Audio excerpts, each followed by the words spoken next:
സമൂഹത്തിലെ ഞങ്ങളുടെ പുണ്യപ്പെട്ട സഭാപിതാക്കന്മാരായിരിക്കുന്ന വിശുദ്ധ ഇഗ്നേഷ്യസിനായി മധ്യച്ച് നമുക്ക് പ്രാർത്ഥിക്കാം.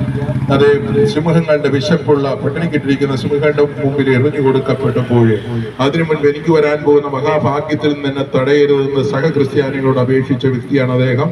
അതോടൊപ്പം അദ്ദേഹം കൂട്ടിച്ചേർത്ത വാചകം നമുക്ക് ഓർക്കാം. സിംഹങ്ങളുടെ പല്ലുകൾ കൊണ്ട് ഞാൻ പൂർണ്ണമായി ചവച്ചരിക്കപ്പെട്ട് ദൈവത്തിന്റെ പരിശുദ്ധമായ ഗോതമ്പപ്പമായി തീരട്ടെ എന്നാണ് അദ്ദേഹം പറഞ്ഞത്. അതെ, തിളച്ച എണ്ണയിലിട്ട് വറുത്ത ലോറൻസിന്റെ കഥ നമ്മുടെ മുൻപിലുണ്ട്. അദ്ദേഹത്തിന്റെ ഒരു വശം മുരിഞ്ഞു കഴിഞ്ഞപ്പോൾ അദ്ദേഹം പറയുകയാണ്, എന്റെ ഒരു വശം മുരിഞ്ഞു, ഇനി മറിച്ചിട്ട് കൊള്ളുക. ഇതിൽ നിന്നെല്ലാം നമ്മൾ സ്വീകരിക്കുന്ന ഒരു ശക്തി എന്താണ്? നമ്മൾ ഈ ലോകത്തിന്റെ ജീവിതത്തെക്കാൾ ലക്ഷ്യം വെക്കുന്നത് സ്വർഗത്തിന്റെ ജീവിതമാണ്.